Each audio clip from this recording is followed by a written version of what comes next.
Welcome to Expedition Seanest. Join us this week as we arrive in Bimini and enjoy a stay at the world-famous Bimini Big Game Resort and Marina, the same resort that Dr. Martin Luther King visited when he stayed in Bimini years ago.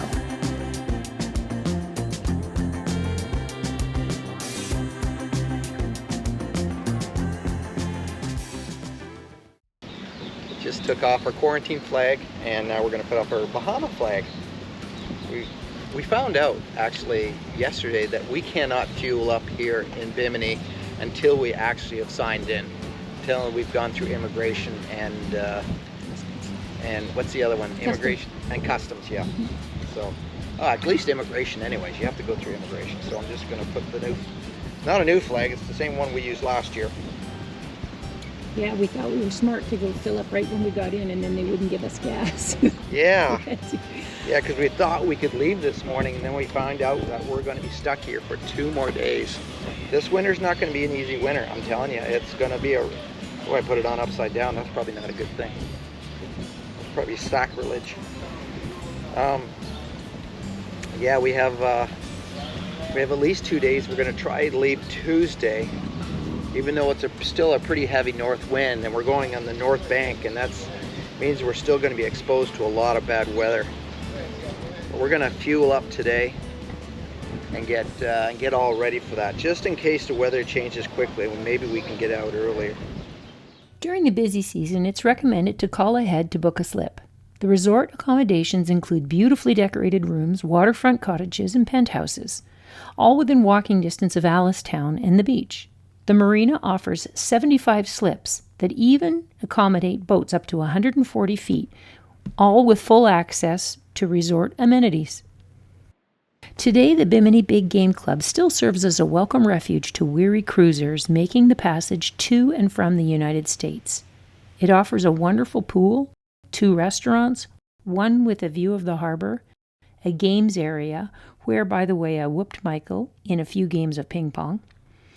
They have hot showers, helpful and friendly staff, a liquor store, and the convenience of a customs office right on the premises.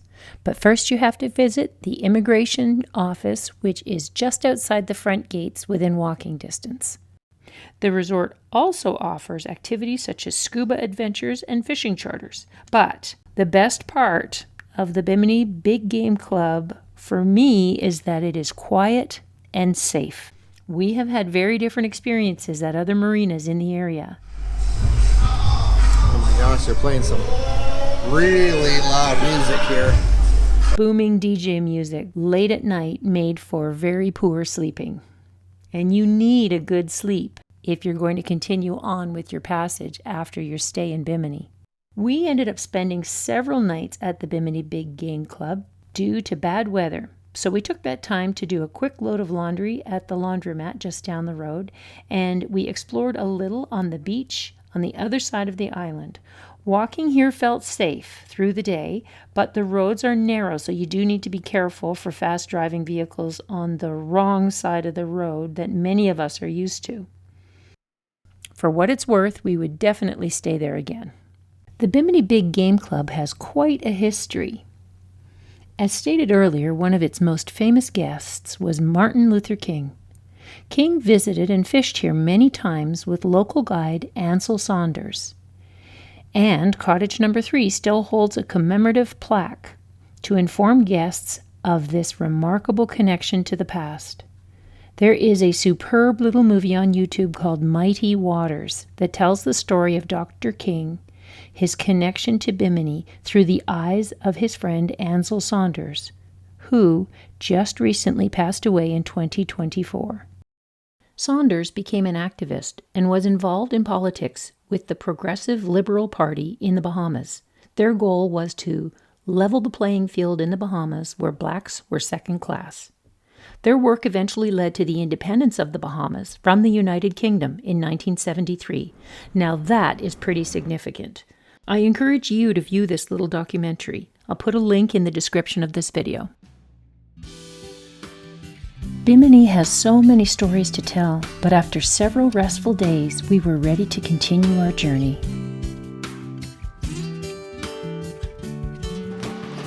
Wow, a lot lot of rain this winter. I'm telling you, it's. I thought we'd maybe get away from it if we got away from the Florida coast. But no, it's even here in the Bahamas. It's raining and gray. It's raining pretty hard right now. We're going to go anyways. We've got 15 knots out of the north, and that's going to give us some pretty big waves because we have to go on the west side of Bimini, and that's going to give us a lot of those big waves that we had from yesterday. So we might end up with two different waves coming in, two different directions, which sucks. But we've only got about 45 minutes to an hour of like really rough riding, and then we'll get back on the Bahama bank, and it should drop down to 3s and possibly 2s, and that'll be nice. And then we should be able to ride in the valleys of the waves. And if that's possible, there is a chance I can actually jump up on plane, because we have a 12-hour trip today if I'm only going to do 7 knots. And that's a long day. That takes us into the night, and I don't really like traveling at nighttime, especially on cloudy days, because you can't see like on a full moon, or when you have a moon you can see much farther. And yeah, you can say, oh, I've got radar, but it's not the same. It's still, there's smaller boats, you know, you cannot see very well. So it's important that you have some visibility of some sort. And you know what, let's say I'm running on plane and it's dark out, that would actually, I don't think I would do that, because if you ever hit a sea turtle can damage your hull. So you'd want to make sure you're going slower. So doing that 7 knots again, if you're in the dark. But we're going to launch now. It's almost 10 o'clock, and 10 o'clock is when that wind just starts to lay down. So we're going to cast off from Bimini and head to Great Harbor. Mm-hmm. Yeah. Fingers crossed. Fingers crossed. Yeah. Okay, let's go. Those boats that are trying to get through the cut here, look at that one sailboat mast. That's swinging like a pendulum. Not promising, but yeah. We are wildly optimistic. I think this is going to be a living hell for a few hours. No, only for an hour. 1 hour of living hell. My back is seized up, so that's not good. I might end up on the floor again. But after an hour, it should be picking up.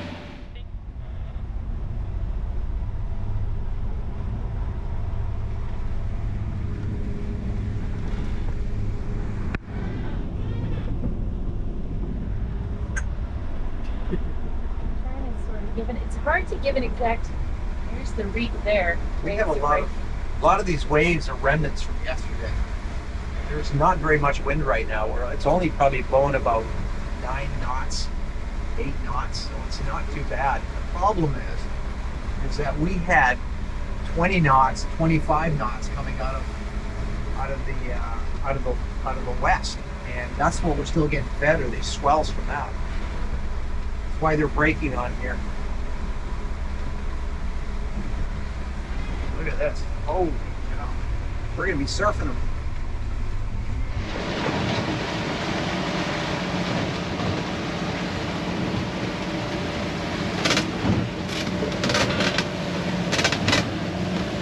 Rocking and rolling, baby.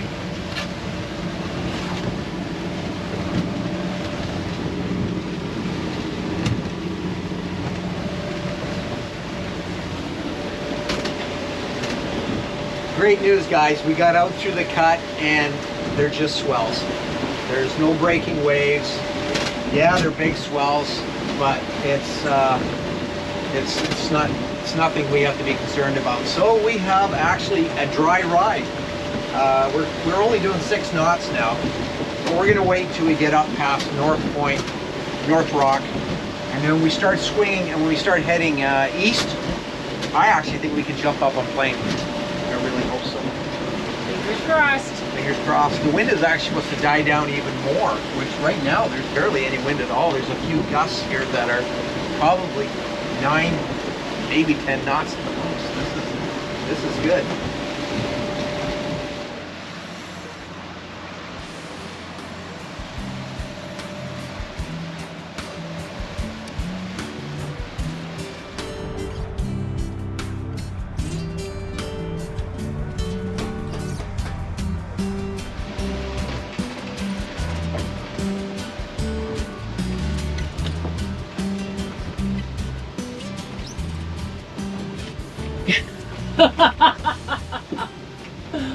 Oh, Michael.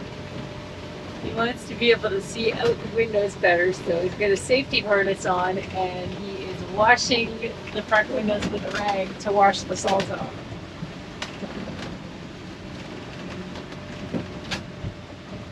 Crazy.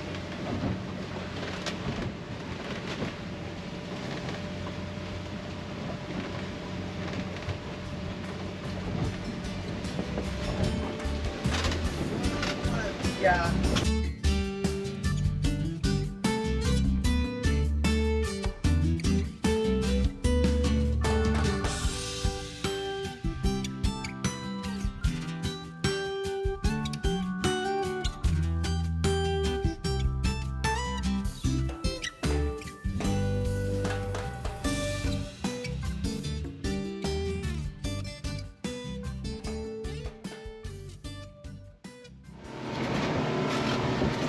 We left the back door open because it gives us some air circulating. If I close the door, you can barely hear the outboard. It's nice. So we're riding right on the verge of having to take it off plane. The autopilot is hunting quite a bit here, but it's nice to not have to drive. It's a long trip. It should take us over 12 hours to do this at 7 knots, but we're going to do it less than half that. We've had to slow down and do 7 knots. We've been able to pick up, and now we're doing 25 miles an hour. And we'll slow down, and we're doing 21 knots or 25 miles an hour right now. And every once in a while we hit a wave that makes you think, maybe we should slow down, but it's not really a bang. It's not something I'm concerned about damaging something. So we're just going to keep going. Our waves are slowly dying out again. It's like we went to one area where it was, you could see whitecaps building and the waves were becoming, sharper. And so we hit one good wave that made us say, okay, let's slow down. And then we went for probably an hour. And then I noticed that the wind died down again and the waves lost their sharpness.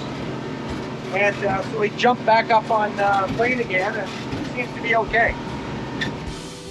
As always, thanks for watching. If you hadn't had a chance yet, hit the subscribe button and give us a like if you enjoyed the video. And leave us a comment. We love hearing from you. Have a great day.